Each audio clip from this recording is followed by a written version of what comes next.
Warfare 3, the beta, guys, so much nostalgia. What? Bro, what are you talking about, man? Today, man, absolutely amazing. I love what they did with the game, but here we go, man. We're gonna dive right into it, an in-depth guide on how you guys can get the most FPS, the most clarity, and I'm also gonna give you guys a special hint, the way I get my game to look as good as it does. So here we go. We're just gonna dive right into it, man. All right, guys, first and foremost, this game looks absolutely stunning, man. I'm so excited. I'm more of a Warzone player, but the multiplayer, obviously it's a beta. We're gonna have to get used to it. So here we go. We're gonna go straight into the graphics settings. So starting off at graphics setting, for the display mode, you guys can use whatever you want, man. Full screen borderless or full screen exclusive, whatever. It just depends on what your setup looks like. If you have one monitor and you don't really need Discord open or another PC, but if you're streaming and you have one monitor, full screen borderless is probably the best option. Display monitor, make sure your display adapter for your whatever graphics card you have. Aspect ratio is going to be automatic. VSync is going to be off. For custom frame rate, you can put it to unlimited, or if you want to do custom, these are the custom settings I have. Gameplay custom frame rate limit 220, menu custom frame rate limit 120, and out of focus frame rate limit is going to be 30. A display gamma 2.2, brightness I play on 55. Constrained mouse to game window, I have that turned off. Focus mode I have turned off. NVIDIA Reflex low latency, I have it on plus boost. I live in Okinawa, Japan. I need help with latency, so essentially that's why I have it on plus boost. All right, we're gonna jump over to the quality tab. Here we go. So for the quality presets, you can literally put it just to recommend, and then you can go through and change everything. For some reason, they don't have a custom preset, but whatever. Render resolution is going to be set to 100. Dynamic resolution is going to be turned off unless you're on console. Remember this, guys. If you are on Xbox or PlayStation, turn dynamic resolution on. It's going to help out your system a lot. But if you're on a PC, make sure it's turned off. For my PC people, Fidelity FX Cast, I have mine set to my Fidelity Cast Strength is going to be set to 100. Anti-aliasing is going to be SMA T2X, and that's just because I want a little bit more frames. But if you want your game to look a little bit better, use a Filmic SMA T2X. I have my VRAM scale target set for 90. My variable rate shading, I have this turned off. Texture resolution, I have it on very low. But obviously, if you guys want your game to look better, put it on normal. If you want more FPS, more performance in a multiplayer, fast shooter, arcade type game, put it on whatever is going to help you get more FPS. Your texture filter anisotropic is going to be set to normal. Depth of field is going to be set to off. Your detail quality level is going to be low. Particle resolution low. Bullet impacts, guys, this does not affect FPS. If you want it to be on or off, it's completely up to you. Persistent effects, I have mine turned off. Shader quality, I have mine on low. On-demand texture streaming, off. Make sure that's off. Local texture streaming quality. You don't want things to be downloading in the background. Turn this off. Shader quality, I have mine on very low. Screen space shadows, I have mine turned off. Ambient occlusion, I have it turned off. Screen space reflections, off. Static reflection quality, low. Tessellation, off. My terrain memory. Okay, so this is kind of a tricky one. So essentially, if you have a better CPU, you want to put it on minimum. If you have a better GPU, put it on medium. If you have just a really good system, put it on max. I have a 3070 with an i9. I have a medium size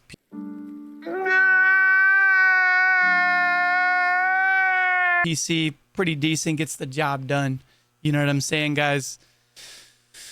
The volumetric quality, I have it on low. Deferred physics quality, I have it on off. Weather grid volumes low. Water quality is set to default. And we're going to jump straight into the view tab. So for the field of view, man, it's going to be completely up to you. I've heard a lot of different rumors with, as long as your FOV isn't set to 120, you have more aim assist. And with this game, they actually nerfed aim assist a little bit. And you guys will see when we jump into the controller settings what you should do with your new controller settings just for the beta. Obviously, there's a whole month until the actual game comes out, so we're going to have to go back to playing Warzone 2, and you're going to forget about 90% of these settings.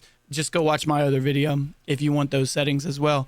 ADS field of view affected, okay? Make sure it's set to affected so you can see more of the screen. Weapon field of view wide, vehicle field of view wide, world motion blur off, weapon motion blur off. Film grain is set to 0. You don't want a bunch of grainy, stuff on your screen. First person camera movement, set that to least. Absolutely. You set this thing to 100. Please set it to 100 so that you make it easier for me to get a higher KD and get that nuke. Spectator camera, game perspective, whatever. Inverted flashbang. I have mine turned on so it's not a big white flash. It's just blackens my screen. All right, guys, let's go ahead and get right into the controller settings. But before we do, let me show you one of the best weapons you guys could be using in the beta right now. So this is essentially the ACR. It's called the MCW in the beta.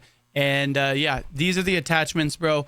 Throw these attachments on, bro. You guys are going to be absolutely frying in this beta, all right? But let's get into the controller settings. One of the big things that I endorse when it comes to controller settings is I play on tactical. What that means is essentially I use R3 instead of circle or X to slide. So yes, I use a scuff impact. So I have 4 paddles, but I really don't use the 2. This one, the middle one, I kind of use it sometimes to weapon swap, but mostly what I use my paddles for is for jump. I use my this one for jump, and I use this one for melee. But because I use those, I use my R3 button, sliding, crouching, snaking, very important things. And especially with this Modern Warfare 3 that's coming out, slide canceling is back. Slide canceling is back. Yes, slide canceling is back. So using R3 is going to be huge. And the way the sliding works in this game is kind of different. There's still an animation, and it's not as smooth as it was. And hopefully they work out some of the patches and stuff. But we'll see how it goes, man. So let's jump right back into it. Obviously, I use the custom button layout, which essentially is tactical, but I just changed my X and O button. You don't have to do that. I just don't have the EMR in this controller, which essentially lets me map my X to this paddle and my circle to this paddle. It's a preset. Don't recommend it. If you do get a scuff controller, make sure you get the EMR so you can map it. So that's my button layout. Jumping over to stick layout preset. I have mine on just normal. Controller vibration, turn it off. You don't need it. This is new though, the dead zone inputs. So they do have a new setting where it lets you test your dead zone. So test sick dead zone. So I have mine on, but you can see my right stick. It is pulling to the left by -1, the horizontal axis. Here, let me move my camera so you can see that. So right below me, right here, you guys can see that my right stick is moving to the left a little bit. So we're going to turn this back off. We're going to go to left stick minimum. We're going to put it up 1, and we're going to test it again. Still going a little bit. Oh.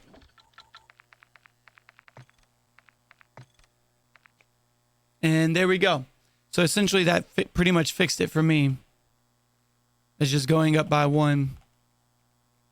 But yeah, this is pretty cool. So if you guys do have stick drift, you can see actually how much or how little your stick drift is affecting your aim and movement. One of the new things I do have on with these controller settings on Modern Warfare 3 is they added a left stick max. So essentially your left stick max is your movement. So instead of having to go all the way up, essentially you see that red circle?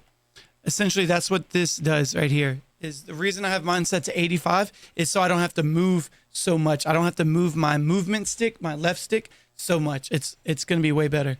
Right stick. So this is your dead zones. So whatever your controller is, right stick, make sure it's all the way to 100 though, because you don't want to lessen your aim on your right stick. Left trigger and right trigger, make sure it's set to 0. And then we're going to go over to aiming. I use a 7.7 sensitivity. My aim responsive curve type. It is still dynamic. Dynamic is still the best one. So make sure you put on dynamic. Aim assist type. This is actually going to get a little bit more in depth as people start doing some investigating. So a lot of people are saying that default is still the best, but there are some pretty big YouTubers right now that's saying Black Ops could be better. So just give it a try, whatever one you like more. Play one without it, one with it. And if you enjoyed the Black Ops setting, put it on the Black Ops. But if you like the default, leave it on the default. Motion sensor behavior, I have it off. Motion sensor advanced settings, don't worry about it. We have it turned off. Gameplay. So this is the most important when it comes to movement. So the automatic tac sprint. Please have automatic tactical sprint turned on. Auto move forward, turn it off. Tactical sprint behavior, I have it on single tap sprint. Ground mantle, I have it turned off because I don't want to accidentally mantle on something during a gunfight. Automatic airborne mantle, automatic ground mantle, I have both of those turned off. And here we go. You guys need to freaking do this. Invert, slide, and dive behavior. So in Warzone, I was telling you guys, definitely have it on inverted because you dive more than you slide. Not the case. Since slide canceling is back in Modern Warfare 3, you're going to want to have this on standard. So make sure you put it on standard. Plunging underwater, I have it on free. Sprinting door bash, I have it on. Ledge climb behavior, I have it on mantle only. Aim down sight behavior, hold. Change zoom, shared input, sprint, tactical sprint, focus. Not a big deal. Don't worry about that too much. A weapon mount activation, ADS plus melee. And then tactical ADS activation, tactical ADS activation. This is actually a new one. It's going to be the same thing, man. Same thing. ADS plus melee. Tactical ADS behavior is going to be on always.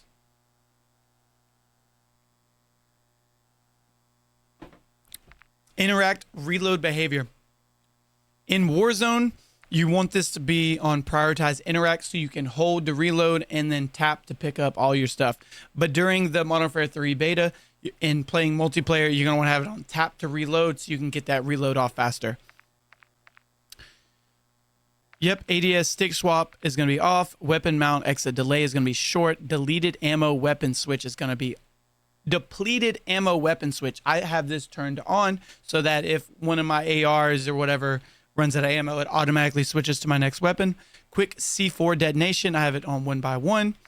And pretty much all this other stuff is completely irrelevant. And there we go, guys. That is my controller settings.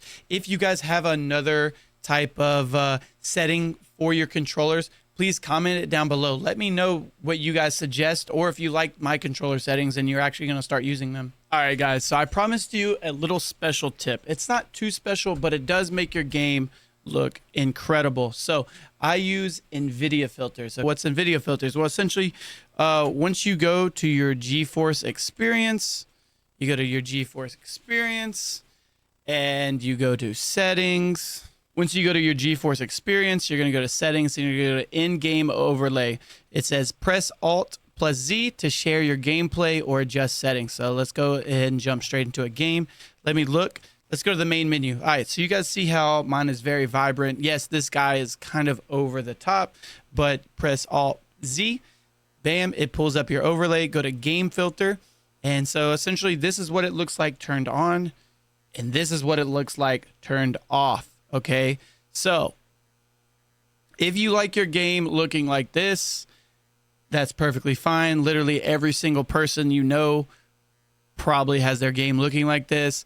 But if you like your game looking a little bit more sharp, a little bit more clean, a lot more visibility, let me show you the two that I add. So you're going to go to add filter. You're going to add a brightness and contrast. And these are the settings. Exposure is going to be 10%, contrast 72%, highlights 30%, shadows -48%, and gamma is going to be 0%. And then you go to details.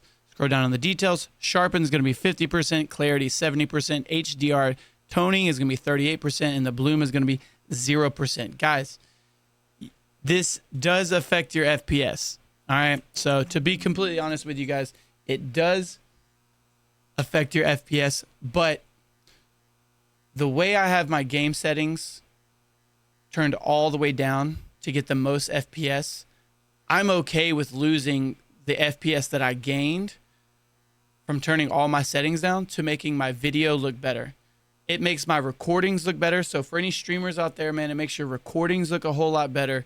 And dude, it just makes your game look better. It just it's just all around better to me, man. I just changed this a little bit over a week ago.